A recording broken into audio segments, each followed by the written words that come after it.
Shalom. Devosi Yosua pasal 20 ayat 1 sampai yang ke-9, demikian firman Tuhan.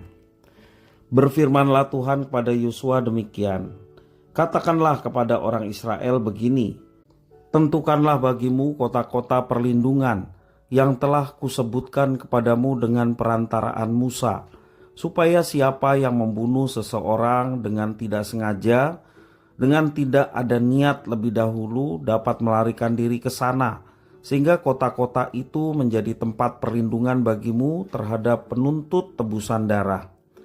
Apabila ia melarikan diri ke salah satu kota tadi, maka haruslah ia tinggal berdiri di depan pintu gerbang kota dan memberitahukan perkaranya kepada para tua-tua kota. Mereka harus menerima dia dalam kota itu dan memberikan tempat kepadanya, dan ia akan diam pada mereka. Apabila penuntut tebusan darah itu mengejar dia, pembunuh itu tidak akan diserahkan mereka ke dalam tangannya, sebab ia telah membunuh sesamanya manusia dengan tidak ada niat lebih dahulu dan dengan tidak menaruh benci kepadanya lebih dahulu. Ia harus tetap diam di kota itu sampai ia dihadapkan kepada rapat jemaah untuk diadili, sampai imam besar yang ada pada waktu itu mati. Maka barulah pembunuh itu boleh pulang ke kotanya dan ke rumahnya, ke kota dari mana ia melarikan diri. Lalu orang Israel mengkhususkan sebagai kota perlindungan Kades di Galilea, di pegunungan Naftali dan Sikem, di pegunungan Efraim dan Kiryat Arba, itulah Hebron di pegunungan Yehuda. Dan di seberang sungai Yordan di sebelah timur Yeriko, mereka menentukan Bezer di padang gurun di dataran tinggi dari suku Ruben, dan Ramot di Gilead dari suku Gad, dan Golan di Basan dari suku Manasye.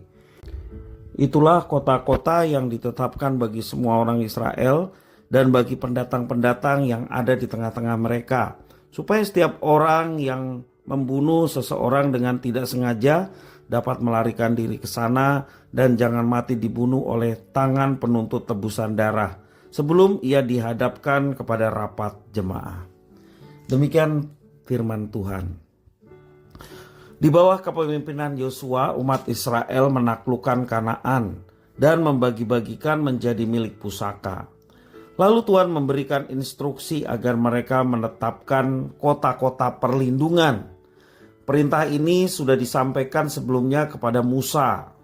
Itu ada di dalam kitab Bilangan 35 ayat 9 sampai 28, juga Ulangan pasal 4 ayat 41 sampai 43. Kota perlindungan ialah tempat pelarian bagi orang yang terancam nyawanya, khususnya bagi mereka yang membunuh tanpa sengaja.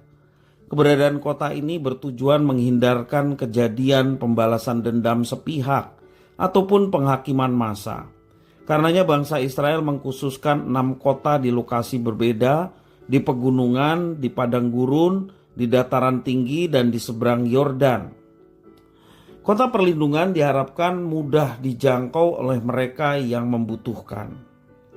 Tua-tua kota yang berfungsi sebagai hakim akan menyelidiki setiap kasus.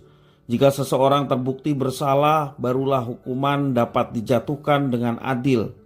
Namun jika itu adalah kecelakaan atau tanpa disengaja, maka orang tersebut dapat tinggal di dalam kota perlindungan hingga matinya imam besar. Lalu ia boleh kembali ke tempat asalnya dengan aman. Jadi kota perlindungan adalah tempat suaka, keadilan, dan keselamatan.